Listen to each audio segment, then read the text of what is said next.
నమస్తే, welcome to our channel. నేను సిరి. 2021లో TDP కేంద్ర కార్యాలయం పైన అయితే వైసీపీ నేతలు కొంతమంది రౌడీ షీటర్లు అయితే దాడులకి పాల్పడ్డారు. అక్కడ ఉన్న కొన్ని వస్తువుల్ని ధ్వంసం చేయడం జరిగింది. అయితే 2021లో ఇచ్చిన ఫిర్యాదుని ఇప్పుడు దర్యాప్తు చేస్తున్నారు పోలీసులు. మరి ఏం జరుగుతుంది ఏంటనేది మనకి వివరించడానికి మనతో పాటు ఉన్నారు ప్రముఖ రాజకీయ విశ్లేషకులు కేవీవి ప్రసాద్ గారు. నమస్కారం సార్. నమస్తే. సార్, ఇప్పుడు చూస్తుంటే మంగళగిరిలో ఉన్న టీడీపీ కేంద్ర కార్యాలయం ఏదైతే ఉందో దాన్ని 2021 అక్టోబర్ సంథింగ్ డేట్ అయితే నాకు గుర్తులేదు, కానీ అక్టోబర్లో అయితే జరిగింది. అంటే అప్పుడు ఫిర్యాదు చేస్తే అప్పుడున్న పోలీసులు వైసీపీ నేతలు దానికి అదైపోయి అప్పుడు పట్టించుకోలేదు. అయితే ఇప్పుడు మరి దర్యాప్తు చేస్తూ అంటున్నారు. దానికోసం సీసీటీవీ ఫుటేజ్ అడిగారు. ఇప్పుడు మరి నిజంగానే న్యాయం జరిగే అవకాశం ఉందంటారు? 100% జరుగుతుందమ్మా. ఎందుకంటే ఇప్పుడు ఏదైతే ఇప్పుడు అధికారంలో ఉంది కదా పార్టీ, ఆ పార్టీకి సంబంధించింది కాబట్టి డెఫినెట్గా ఉంటుంది. యాక్షన్స్ కూడా, శిక్షలు కూడా కఠినంగానే ఉంటాయి, యాక్షన్స్ కూడా బాగానే ఉంటాయి. ఎందుకంటే దేశ చరిత్రలో ఒక రాజకీయ పార్టీ ఆఫీస్ మీద ఇంకొక రాజకీయ పార్టీ, అధికారంలో ఉన్న రాజకీయ పార్టీ మనుషులు ఈ విధంగా దాడి చేయడం అన్నది ప్రప్రదం. సో ఇంతవరకు ఎక్కడ కూడా జరగలేదు. సో మామూలుగా విభిన్నమైన వాళ్ళ అభిప్రాయాలు ఉంటాయి, వాళ్ళ యొక్క సిద్ధాంతాలు కానీ అన్నీ కూడా డిఫరెంట్గా ఉంటాయి. కానీ ఏదో అది మీడియా పరంగా మాట్లాడుకుంటారు, లేకపోతే విమర్శించుకుంటారు. కానీ ఇంత నీచాతి నీచంగా ఒక పార్టీ, ఒక ప్రధానమైన పార్టీ, ఒక ఆఫీస్ మీద, ప్రధాన కార్యాలయం మీద ఈ విధంగా అతి దారుణంగా దాడి చేయడం అన్నది దేశ చరిత్రలో ఇదే ప్రథమం. ఎందుకంటే అసలు జగన్మోహన్ రెడ్డి గారి ప్రభుత్వం వచ్చిన తర్వాత ఈ కార్యాలయాల మీద చంద్రబాబు నాయుడు గారు కట్టించిన కొన్ని ఏవైతే ఉన్నాయో ప్రజావేదిక, అలాంటివన్నీ అసలు కూల్చివేయడం వెనుక ఆయన ఆంతర్యం ఏంటి అసలు? టీడీపీ పార్టీ శ్రేణులు ఉండొద్దనా, లేకపోతే ఏం చేయాలనుకున్నారు అసలు తను? అంటే సాధారణంగా ఈ ఫోడల్ మెంటాలిటీ లేకపోతే ఈ ఫ్యాక్షనిజం బ్యాక్గ్రౌండ్ నుంచి వచ్చిన వాళ్ళు ఎలా ఉంటారంటే అమ్మా, ఒకటి ఏదో డబ్బు దశకం ఇచ్చి వాళ్ళని లోపరుచుకుంటారు, లేదు బెదిరిస్తారు. సో ఇంకా వాళ్ళ మాట వినలేదంటే కూడా వాళ్ళ కుటుంబ సభ్యులను ఎవరినొకరిని కిడ్నాప్ చేసి వాళ్ళు దారి తెచ్చుకుంటారు. లేదు ఇంకా మరీ మొండిగా ఉన్నాడు ఎదుటి వ్యక్తి అనుకుంటే, మనకు అడ్డంకిగా ఉన్నాడు అనుకుంటే వాళ్ళని అంతమొందిచ్చేస్తూ ఉంటారు, చంపేస్తూ ఉంటారు. అంటే వాళ్ళ యొక్క నైజం అటువంటి నైజం. ఎస్పెషల్లీ ఇది జగన్మోహన్ రెడ్డి కుటుంబానికి ఇది వెన్నతో పెట్టిన విద్య.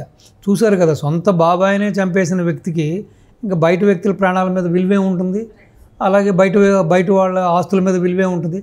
ఆ రోజున కూడా టీడీపీలో జరిగింది ఏంటంటే, టీడీపీకి సంబంధించిన కొంతమంది నాయకులు రాష్ట్రంలో శాంతి భద్రతలు క్షీణించాయి, ఎక్కడ చూసినా గంజాయి విచ్చలవిడిగా అమ్మేస్తున్నారు, ఎక్కడ చూసినా కూడా గంజాయి ఫ్రీగా దొరికేస్తుంది, ఏదో చాక్లెట్లు అమ్మినట్టుగా అమ్మేస్తున్నారు. కాబట్టి దీన్ని అరికట్టండి, దీనివల్ల చాలా దుష్ఫలితాలు ఉన్నాయి. స్కూల్స్ దగ్గర, కాలేజ్ దగ్గర కూడా చాక్లెట్ల రూపంలో కూడా అమ్ముతున్నారు. యువత ఈ మాదక ద్రవ్యాల బారిన పడి వాళ్ళ భవిష్యత్తులు నాశనం అయిపోతుందని చెప్పి ప్రభుత్వాన్ని విమర్శించడం జరిగింది.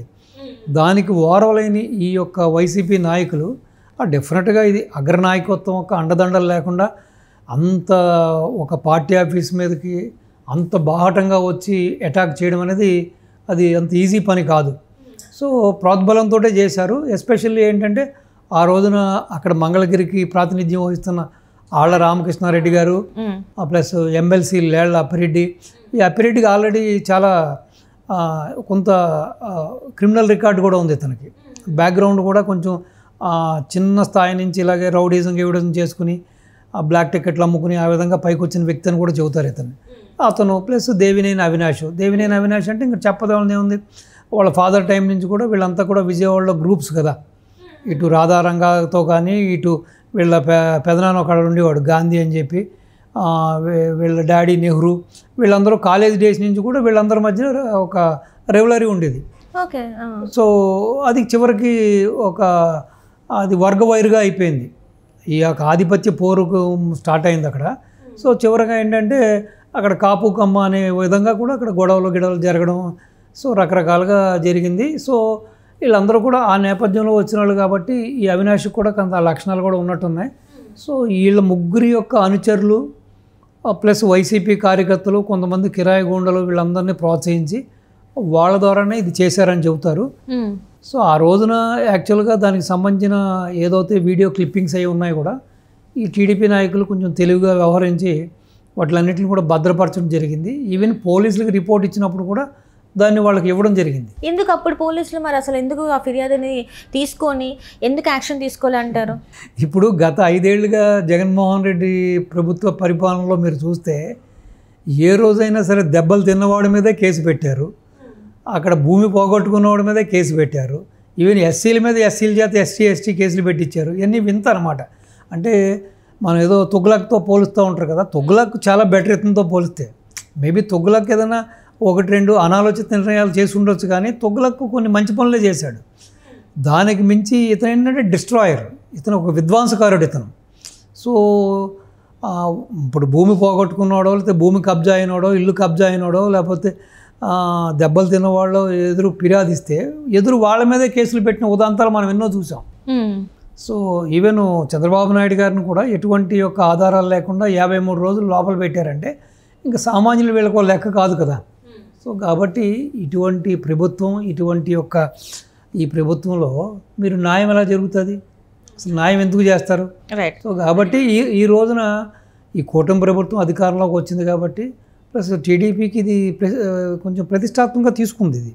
ఎందుకంటే అంత ఆషామాషి కాదు కదా. ఒక ప్రధాన కార్యాలయం మీద ఈ విధంగా వచ్చి ఫర్నిచర్ అంతా ధ్వంసం చేసి అక్కడున్న ఎంప్లాయీస్ని కొట్టి, కార్యకర్తలను కొట్టి, కొంతమంది నాయకులను కొట్టి ఇంత పని చేసినప్పుడు సో డెఫినెట్గా వీళ్ళందరికీ కూడా కఠినమైన శిక్షలు పడాలి. అంటే భవిష్యత్తులో ఎవరైనా సరే, అది ఏ పార్టీ అయినా సరే, ఇటు ఏ పార్టీ అయినా సరే, ఆ పార్టీ కార్యాలయం కన్నెత్తి చూడడానికి, ఇటువంటి వ్యవహారాలు చేయడానికి కూడా భయపడే విధంగా శిక్షలు ఉండాలి. అంటే ఇప్పటివరకు మనం మాట్లాడుకున్న కొంతమంది పేర్లు ఆళ్ళ రామకృష్ణారెడ్డి గారు, లేళ్ల అప్పిరెడ్డి కానీ, దేవినేని వీళ్ళందరూ వచ్చేసి కూడా వైసీపీ మనం చూసాం మంగళగిరి ఎమ్మెల్యే ఆయన. ఇప్పుడు వీళ్ళ మీద ఇప్పుడు యాక్షన్ తీసుకునే అవకాశం ఉందా? అంటే వీళ్ళకి శిక్షలు పడే అవకాశం ఉందా? ఎందుకంటే మనం అప్పుడు చూసుకున్నట్టయితే ఎక్కడ కూడా ఇంత కూడా 2 సంవత్సరాల తర్వాత ఇప్పుడు దర్యాప్తు కొనసాగిస్తున్నారు అంటే మరి వీళ్ళకి ఉంటారా లేకపోతే పరారైపోతారా వీళ్ళకి? సో ఆల్రెడీ ఇప్పుడు ఎవరైతే ఈ కేసులో పాలు అంటే ఎప్పుడైతే ఈ యొక్క కేసులో కదలికి వచ్చిందో ఈ పోలీసులు యాక్టివ్గా బయలుదేరి అక్కడ ఆల్రెడీ పార్టీ ఆఫీస్లో ఎవరైతే ప్రత్యక్ష సాక్షులు ఉన్నారో, ఎవరైతే బాధితులు ఉన్నారో, ఇటు కార్యకర్తలు కానీ, కొంతమంది నాయకులు కానీ, అక్కడ పార్టీ ఆఫీస్లో పనిచేసే ఎంప్లాయీస్ వాళ్ళందరినీ కూడా వాంగ్మూలం తీసుకోవడం జరిగింది. సో డెఫినెట్గా ఇది తెలిసిన వెంటనే ఆల్మోస్ట్ ఎవరైతే ఈ క్రైమ్లో పాల్గొన్నారో, ఈ రౌడీ షీటర్స్ కానీ, కొంతమంది వైసీపీ కార్యకర్తలు కానీ, మనం అనుకున్న ఈ 3 నాయకుల యొక్క అనుమాయులు కానీ, వీళ్ళందరూ కూడా ఆల్రెడీ పలాయనం చిత్తగించారని చెబుతున్నారు. వీళ్ళంతా కూడా ఆల్రెడీ పారిపోయారు, రాష్ట్రం వదిలి పారిపోయారని చెబుతున్నారు. సో ఏదేమైనా ఇప్పుడు పోలీసులు తలుసుకుంటే డెఫినెట్గా ఎక్కడున్నా సరే పట్టుకున్నట్టుగా సో తీసుకురావచ్చు. సో వాళ్ళు ఇచ్చే వాంగ్మూలాన్ని ప్రకారంగా ఎవరి ప్రోద్బలంతో మీరు ఈ యొక్క చర్యకి పాల్పడ్డారు, సో ఎవరు మీకు ఎంకరేజ్ చేస్తే ఈ విధంగా చేశారు అనేదాని మీద వాళ్ళు ఎలాగో స్టేట్మెంట్ ఇస్తారు. ఆ స్టేట్మెంట్ ఆధారంగా అవునండి అవినాష్ గారు చెప్పారు మేము చేశాము, లేళ్ల అప్పిరెడ్డి గారు చెప్పారు మేము చేశాము, ఆళ్ళ రామకృష్ణారెడ్డి గారు చెప్పారని చెప్తే డెఫినెట్గా సో వాళ్ళని కూడా ఆధీనంలోకి తీసుకుంటారు, వాళ్ళని కూడా అరెస్ట్ చేస్తారు. సో దాంట్లో ఎటువంటి డౌట్ ఏం లేదు, చట్టం తన పని చేసుకుపోతూ ఉంటుంది. సో కాబట్టి ఏదేమైనా కూడా ఈ యొక్క 5 ఏళ్లలో వీళ్ళు సాగించిన ఈ దమనకాండ, ఈ అనాగరికమైన చర్యలు, ఇట్లన్నిటికీ కూడా భవిష్యత్తులో కూడా మళ్ళీ పునరావృతం కూడా అవ్వకూడదని కూడా చాలా కఠినంగా శిక్షలు ఉండాలి, వాళ్ళని కఠినంగా శిక్షించాలమ్మా. Right sir, right. Thank you so much. నమస్తే అమ్మా.